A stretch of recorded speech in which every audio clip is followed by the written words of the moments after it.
Hi, everyone. My name is John Myer, and I have an unusual series upcoming for you of podcasts. And the reason I say it's unusual is let me give you a little bit of a backstory. Back in reInvent, I ran into Jeff Barr, who's the chief evangelist at AWS.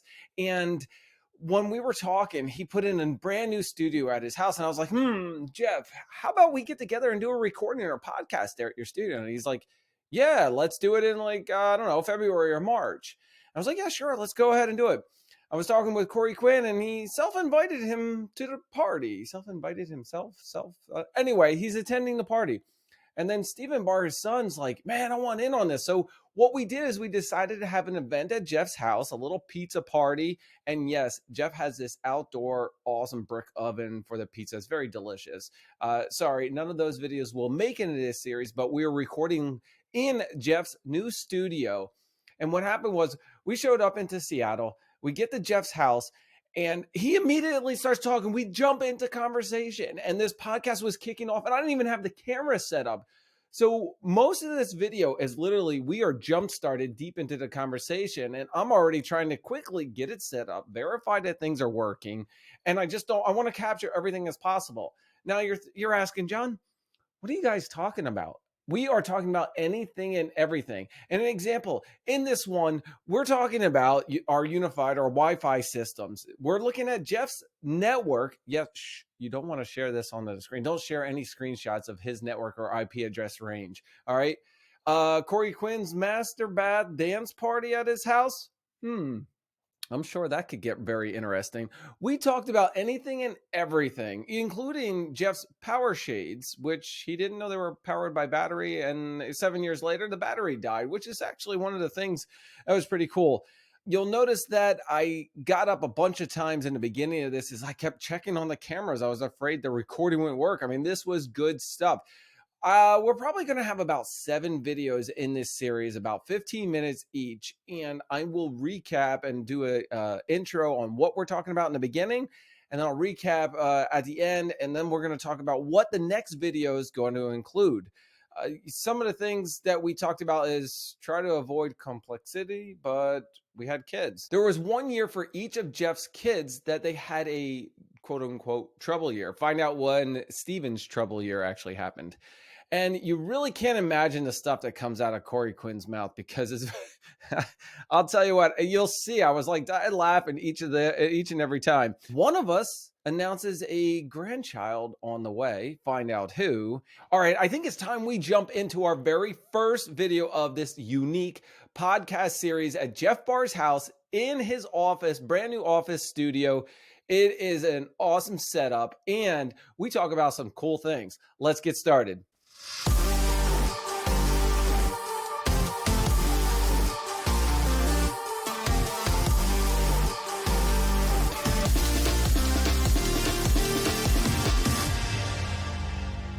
Yeah, I wanted to use Unify for most of my Wi-Fi stuff. Ubiquitous system. And, yeah.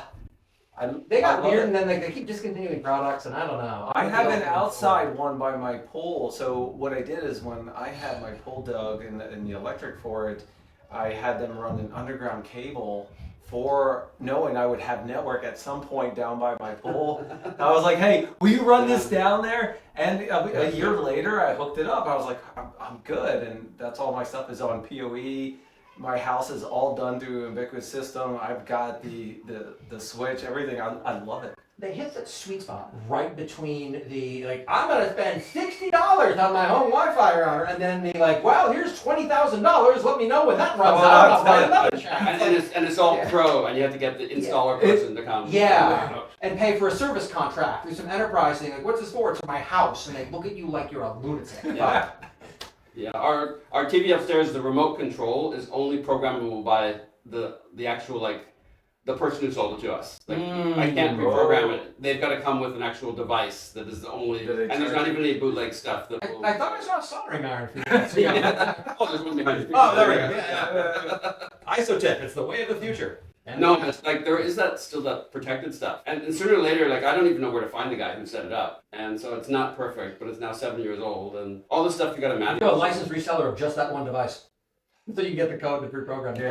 I actually try really hard to track all the device. Do you have an actual like drawn map of all the stuff in your house? I am nowhere near that organized. Oh, okay. But it auto-generates topology, so great. At least know where in the house they okay. are. It's like I named after the room they're in, so I'm not quite that far gone yet. Oh, jeez. So maybe I'm too organized, but like this is how I would deal with it. I assure you, it's better than the alternative end of the spectrum, on which I am. Yeah, don't screenshot this, but like this is my home network. Oh, Yeah. no I worries. mean, it's got my IP addresses and passwords and Yeah, stuff on there too. But we've had a version of this way since when we lived in Maryland, where there was. You sent me the old one a long time ago. Yeah, it's the around old somewhere. one. Forgive my lack of vision. My eyes are not what they once were. Just wait. I like that. Yeah, just tracking everything. You know, all the stuff that's IP addresses. Like the irrigation's got IP addresses, and the window shades have IP addresses. And I right now have something like 60 devices on my Wi-Fi, just because I have two subnets now. One of them is for IoT nonsense, and the problem I keep smacking into is redo some of my IoT stuff, because right now a lot of the bulbs I have, each light bulb has its own IP address. Just like the ones here. Yeah, like it's the Philips Vue, which or the Wiz rather. That just That's breaks. different than the Hue. Yeah, Okay. it's cheaper and more annoying. Okay. And I'm like haunting, like I also wound up, they don't have a way to IoT control these yet, but I wound up replacing in the bathroom above my wife's sink, her light bulbs with these disco rotating lights, just because I like to live dangerously. Yeah. And that was great. And what I didn't expect is as soon as my daughters discovered it the following morning They at wanted 6:30 to. in the morning, there was now an impromptu master bathroom dance party going on. Okay, And it's like, oh my, because the big one can definitely make a You light. gotta have fun. You gotta have fun. So there's no problem with that. So every one of those things, you gotta figure, okay, I'm gonna set it up, and there it is. Yep. And now I need to actually track it and maintain it forever. So on the upstairs, the window shades are all electric, and there's a little remote control, and there's an Alexa. There's a little control box. They worked with Alexa for a long time until about 6 months ago when that part stopped working, and I haven't gotten that part. But then I realized we've been here for like almost 7 years, and like what's actually powering these window shades? And I'd never actually seen a power cord, and finally after 7 years, the battery on the first one actually it was just installed one day, and it goes up and down all the time, and like it's just there, and I wasn't super curious about how it was connected. And did the battery replacement fix the Alexa control? No, it didn't. That's a different thing. But I realized I'd looked a couple times like, how was it actually powered? And It's at some point in the physical abstract, the API actually had to end it somewhere in something physical. Yeah, I had to. No, they didn't leave me a charger, so I had to find a charger. Now it's filed away down there for 7 years from now when the batteries are. That's pretty good battery. Yeah. Yeah. That's definitely pretty good. I'll take that. It 7 took me years. a decade after coming out of the data centers and whatnot to finally be willing to have something that wasn't just plug it in and it works in my house. Starting to get back into that, and it's like, oh, I immediately regret this decision, and yet here we are. As long as everybody in the house is understanding about the fact that it's going to take some of your time. Oh, keep they're it going, not. right? They're not understanding of that at all. That's why I found If it breaks, it breaks, right? There has to be some understanding of like sometimes it's not going to work, and I can't always fix it right away. And and Carmen's always saying I want more stuff. Like at reInvent, there's always the Alexa smart house with all the stuff. She's like, we really need all that stuff around the house. It's like, okay, I'll spend 20 hours a week keeping it all going if we do that. Yep. Yeah. But Grandpa Jeff has the best toys in his house this way. Well, which is fine, which is totally fine. I am, to me, it's just this kind of balance of I like all the stuff, but I do like to actually do my life too. So Yeah. I'm very careful about adding complexity to my life. Very, very careful, because it's so easy to add more stuff. When we moved here, I actually sold my car. I didn't own a car for like 6 years. Like Carmen's got her car in the garage, and because we have a one-car garage, it's like, okay, well, we can only own one car, and I was totally happy with that. And then we have this ancient Toyota Scion that I bought in 2006 that cycled through the entire family. Like all the kids, it was their car for a while, and finally it fell off the bottom and it became mine again. So now we keep that over on the island for the weekends. So I reluctantly was like, okay, now I actually do own a car again, but I was happy not to have one. And sure enough, this weekend it gave me trouble and it needed work. So Yeah, I'm trying to square the fact you said that you try to avoid complexity, but then you had children. You're going to the same place. I was going to say, well, wait, you had kids. oh, but A net benefit. yeah. But children like continue to get more interesting as they grow up. So And complex. Less trouble. And Less complex. Don't Don't let the laughs out there. It feels like there's That was a on cue. there's almost like there's a Gardner hype cycle of sorts of like trouble children cause based upon age. Like infants, not a lot of trouble. Teenagers, a heck of a lot of trouble. There's 1 year for each one of them. Okay, there's always 1 year of hell. There's no other word to put it. And by kids number 4 and 5, like there'd be a certain day they'd start like acting different, and we'd look at each other like, okay, it's like set your timer. We got 1 year of trouble ahead of like they're not gonna come home, they're not gonna answer their phone, they're just gonna like try to assert themselves all the time. It's like, yeah, been there, seen that. So Okay, wait. What was Steven's year? Yeah. He was 6. He wouldn't answer his phone, and he never came home. That was my year. I don't remember. well, you didn't have a cell phone, so like it's actually amazing that in the 10-year difference between you and Grace, how much really changed in tech and in life. And Well, I remember, I had a phone. Maybe I was 14 or 15. Like, a big Nokia was the 8810. So that was nice. But then, Yes, hello. that was a little Nokia, the indestructible one, right? The one that you can small drop one from. where Those yeah. were great. Right, someone dropped one once and it killed the dinosaurs. Exactly. Those were great. No, you're right. Grace had an iPhone. She had a BlackBerry at one point. yeah, she had the flip phone. But Grace doesn't remember a time before we had full-time internet in the house. No, that's a good point. Yeah, I still remember her saying, "So, Dad, what kind of internet do you have when you were my age?" It's like, no. You remember the scene from Jurassic Park when they figure out that the raptors can open the door? Like, I've seen that, with all my kids. Like, there's a certain point where they're like, "Oh shoot, the dynamics have shifted. I have to rethink my strategy." Yeah. The Raptors are out, the kids are out. There you go. It's a good analogy. And it has been fun, being in the age of when all of our friends are having kids and we're on Facebook and whatnot. So we see everyone.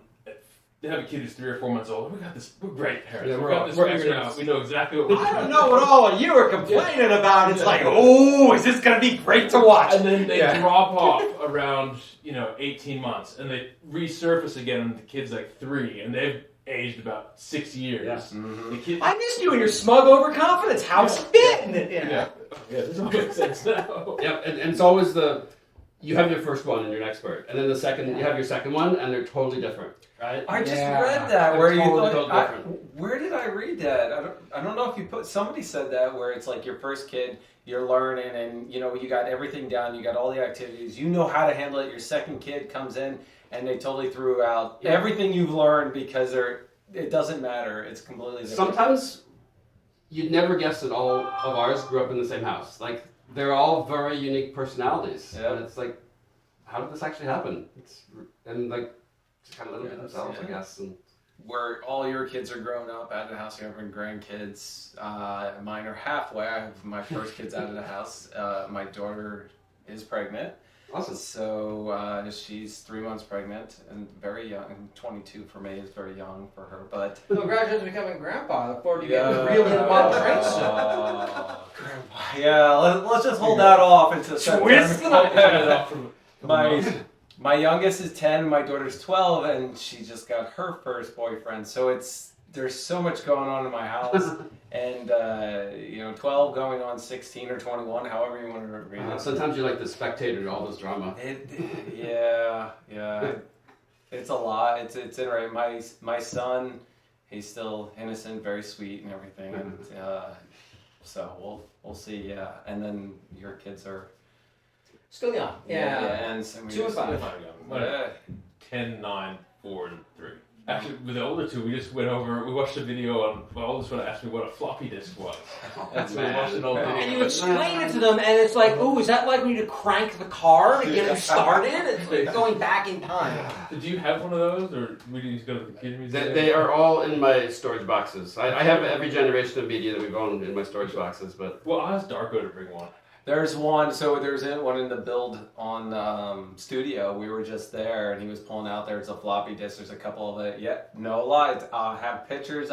We did a video of it, but he's got them right inside, and everything that's in that room of the studio is his that he brought in. A lot of the computers because He has such an extensive collection Yeah. of old computers. He's got a old lot of cool books. stuff. I wanted to go to and grab some stuff and bring it to him from home, like at the thrift store, because I know he just collects on it. Well, think about how it works even now. Like now the cloud is taking over. You have the other side, like, oh, back in my day, S3 was 20 cents a gigabyte when it launched. Yeah. Which it was. I get to do that all the time. Yeah.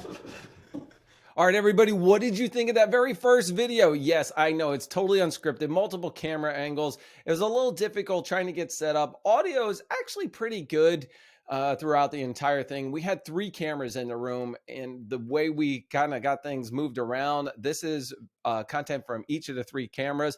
I'd love to know what you think. The next video actually contains conversations around Paul Allen's computer, the airfield museums. Did one of us purchase a yacht? Stay tuned because that announcement's coming up. How do you wire, crimple, do network connections? And are we still doing it today? Amazon Luna visits us during our podcast. Wonder what that's going to look like. And is there a dad school? Stay tuned for series number 2, video number 2 of this totally unscripted podcast coming right at you.